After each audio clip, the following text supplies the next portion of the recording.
Hello viewers, ఎలా ఉన్నారు?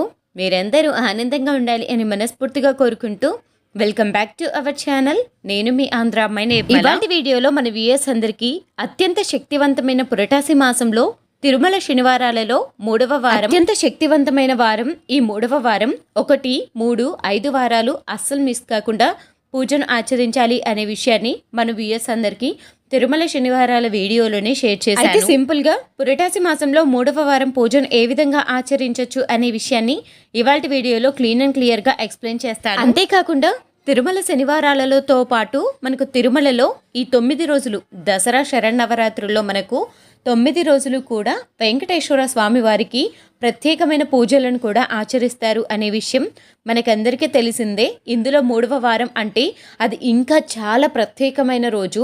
మన కోరికలు కోరటానికి కానీ ప్రతి ఒక్క దానికి కూడా ఇది చాలా మంచి రోజు అని కూడా చెప్పవచ్చు.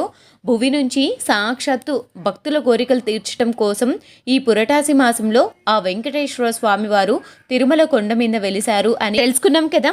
అయితే తిరుమల శనివారం రోజున పూజను ఏ విధంగా ఆచరించాలి, అందులో మనకు ప్రత్యేకంగా ఇప్పుడు దేవీ నవరాత్రులు కూడా వచ్చాయి కాబట్టి ఈ దేవీ నవరాత్రుల్లో కూడా చక్కగా పూజను అనేది ఆచరించుకుంటూ తిరుమల శనివారాలలో పూజను కూడా ఆచరించుకోండి. దేవీ నవరాత్రులకు పీఠంను ఏర్పాటు చేసుకున్నట్లయితే తిరుమల శనివారాల పూజను మీరు పూజ మందిరంలో చేసుకోండి. తిరుమల శనివారాల పూజను చేసుకోవటం కోసం చక్కగా స్వామివారి చిత్రపటాన్ని ఏర్పాటు చేసుకోండి. ఏ పూజ చేసిన ముందుగా గణనాథుని పూజించాలి కాబట్టి పసుపుతో చేసిన గణేషుని కానీ లేకపోతే చక్కగా విగ్రహాన్ని కానీ ఏర్పాటు చేసుకోండి. అలానే గణనాథునికి తులసి దళాలు అనేది అసలు తగలకూడదు. అందుకే తులసి దళాలు తగలకుండా కొంచెం డిస్టెన్స్ మెయింటైన్ చేసుకుంటూ చక్కగా గణనాథుని ఏర్పాటు చేయండి. వెంకటేశ్వర స్వామి వారి విగ్రహం కనుక మీకు అందుబాటులో ఉంటే వెంకటేశ్వర స్వామి వారి విగ్రహాన్ని అలానే అమ్మవారి విగ్రహాన్ని ఇరువురిని ఏర్పాటు చేసుకోండి. చక్కగా ఇలా పీఠం మీద ఏర్పాటు చేసుకోండి. పిండి ప్రమిదలు మీకు తోచినని పిండి ప్రమిదలను తయారు చేసుకోవచ్చు. పిండి ప్రమిదలు ఎలా చేసుకోవాలి అనేది నేను శనివారం పూజ వ్లాగ్ అనేది షేర్ చేస్తాను. అప్పుడు మీతోటి షేర్ చేస్తాను. పిండి ప్రమిదలను ఎలా తయారు చేసుకోవాలి, నైవేద్యాలు నేను ఎలా తయారు చేసుకుంటాను, ఏంటి పూజకు ఎటువంటి ప్రిపరేషన్స్ చేసుకుంటాను అనేది కంప్లీట్ డీటెయిల్గా ఒక వీడియో అనేది చేస్తాను. పిండి ప్రమిదలు తయారు చేసుకోవటం కోసం ఇన్ని అన్ని అని ఏమీ కౌంట్ ఏమి ఉండదు. 1, 3, 5, 7 ఇలా పిండి ప్రమిదలను ఏర్పాటు చేసుకుంటారు.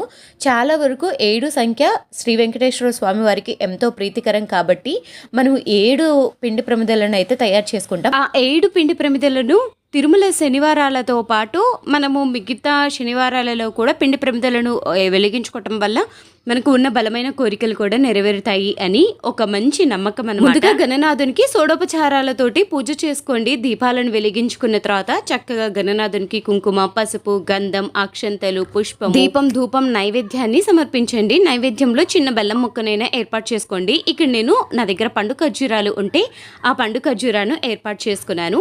చక్కగా గణేశుని పూజ అయిపోయిన అనంతరం చక్కగా మనము పీఠం మీద విగ్రహాలను ఏర్పాటు చేసుకున్నాం కదా.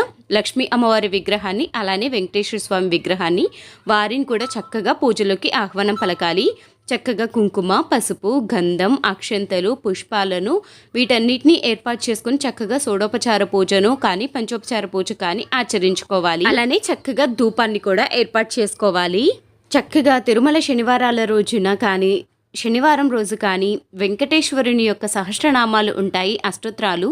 ఆ అష్టోత్రాలను చదువుకుంటూ తులసి దళాలను స్వామివారికి సమర్పిస్తూ పూజను అనేది చేసుకోవాలి. స్వామివారికి పుష్పాల కన్నా తులసి దళాలు అంటే ఎంతో ప్రీతికరం కాబట్టి తులసి దళాలను స్వామివారికి సమర్పించుకుంటూ అష్టోత్రాలను చదువుకుంటూ పూజను అనేది ఆచరించుకోండి. తిరుమల శనివారాలే కాదు, ఏ శనివారం అయినా కానీ చక్కగా స్వామివారికి ఇదే విధంగా పూజను ఆచరించాలి. ఈ వీడియోను నేను మీకు ఆల్రెడీ ప్రీవియస్గా కూడా షేర్ చేశాను. సేమ్ యాస్టీస్గా ఇలానే తిరుమల శనివారాలు పూజను ఎలా చేసుకోవాలి అని.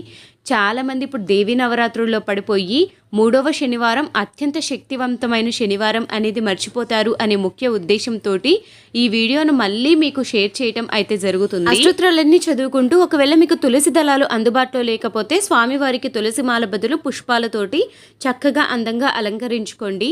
అర్చనకు కొన్ని తులసి దళాలు ఉన్నా కానీ అర్చనకు తులసి దళాలను ఉపయోగించండి. అవి కూడా అందుబాటులో లేకపోతే పుష్పాలతో కానీ అక్షంతలతో కానీ స్వామివారి అష్టోత్తరాలను చదువుకుంటూ స్వామివారిని అర్చన చేసుకోండి. అష్టోత్తరాలన్నీ చదువుకోవటం పూర్తయిపోయిన తర్వాత మాత్రమే పిండి దీపారాధన అనేది వెలిగించుకోండి. అష్టోత్తరాలు చదువుకోక ముందు మనం పిండి దీపాలను వెలిగించుకుంటే చేతులు కాలే ప్రాబ్లమ్స్ అయితే ఫేస్ చేస్తాము. అందుకోసము ఇలా అష్టోత్తరాలన్నీ చదువుకున్న తర్వాత మీరు ఏవైతే నైవేద్యాలు తయారు చేసుకున్నారో ఆ నైవేద్యాలను ఏర్పాటు చేసుకోండి. ఈరోజు నేను స్వామివారికి 5 రకాల నైవేద్యాలను అయితే తయారు చేశాను. పానకం, వడపప్పు, అలానే పులిహోర, పాయసం అయితే తయారు చేశాను. ఏ నైవేద్యం తయారు చేసినా కానీ అందులో చక్కగా తులసి దళాలను ఏర్పాటు చేసుకునేసి నైవేద్యాన్ని స్వామివారికి ఏర్పాటు చేసుకోండి. తులసి లేని ఆహారం విష్ణుమూర్తికి పట్టదంట. సో అందుకే తులసి దళాలను ఏర్పాటు చేసుకొని స్వామివారికి నైవేద్యంగా సిద్ధం చేసుకోండి. పానకాన్ని ఏ విధంగా తయారు చేస్తారు అని అడిగారు కదా, సాటర్డే వీడియో అనేది పోస్ట్ చేస్తాను. పానకాన్ని ఎలా తయారు చేయాలి అనేది ఆ వీడియోలో పిండి ప్రమిదలు, పానకాన్ని, ప్రసాదాలు ఎలా తయారు చేస్తాను అనేది కంప్లీట్గా అయితే డీటెయిల్గా ఎక్స్ప్లెయిన్ చేస్తాను. ఇలా చక్కగా ప్రసాదాలన్నీ ఏర్పాటు చేసుకొని పిండి దీపాలను ఏకచక్ర హారతితోటి చక్కగా పిండి దీపాలను వెలిగించుకోండి. ఆ 7 పిండి దీపాలను వెలిగించుకుంటుండగా సాక్షాత్తు ఆ శ్రీమన్నారాయణ్ణే మన ఇంటికి వచ్చేసి మన పూజను అందుకుంటున్నట్లుగా ఉంటుంది. తిరుమల శనివారం రోజున పూజ చేసిన తర్వాత చక్కగా స్వామివారికి నైవేద్యంలో కొబ్బరికాయను కూడా ఏర్పాటు చేసుకోండి. వెలుగుతున్న దీపాలను సాక్షాత్తు అమ్మవారి స్వరూపంగా భావిస్తూ దీపాలకు చక్కగా కుంకుమ, గంధము, అక్షంతలు, పుష్పాలను ఏర్పాటు చేసుకోండి. ఈ పూజలో తులసి దళాలు లేకపోయినా హారతి కర్పూరం, పచ్చకర్పూరం వీటిని కూడా అర్చనకు ఉపయోగించి ఆ అర్చనకు ఉపయోగించిన హారతి కర్పూరం గుడికి వెళ్ళినప్పుడు గుడి దగ్గర కాల్చండి. లేకపోతే బయట తులసి కోట దగ్గర అయినా కానీ కాల్చుకోవచ్చు. చక్కగా స్వామివారికి పచ్చకర్పూరంతో కానీ కర్పూరంతో కానీ చక్కగా హారతిని ఇవ్వండి. అలా స్వామివారికి హారతులు ఇస్తూ ఉంటే చూడటానికి 2 కళ్ళు సరిపోవు, అంత మంచిగా అనిపిస్తుంది. చూశారు కదా, 3వ వారం తిరుమల శనివారం. అందులో బ్రహ్మోత్సవాలు తిరుమలలో అంగరంగ వైభవంగా జరుగుతాయి. అస్సలు మిస్ చేసుకోవద్దండి. మీకు వీలు కుదిరితే తప్పనిసరిగా 3వ శనివారం చక్కగా ఇంట్లో దీపారాధన చేసుకునేసి స్వామివారిని పూజించుకోండి. ఈ వీడియో మీకు అందరికీ యూస్ఫుల్ అయ్యింది అని అనుకుంటున్నాను. ఈ వీడియోలో మన వ్యూయర్స్ అందరికీ క్లీన్ అండ్ క్లియర్గా తిరుమల శనివారం 3వ వారం పూజను ఎలా చేసుకోవాలి, ఎందుకు చేసుకోవాలి అనే విషయాన్ని తెలియజేశాను అనుకుంటున్నాను. తప్పనిసరిగా అందరూ పూజ చేసుకునేసి దేవుని యొక్క ఆశీర్వచనం పొందాలి అని మనస్ఫూర్తిగా కోరుకుంటున్నాను. మరొక వీడియోతోటి మళ్ళీ కలుద్దాం.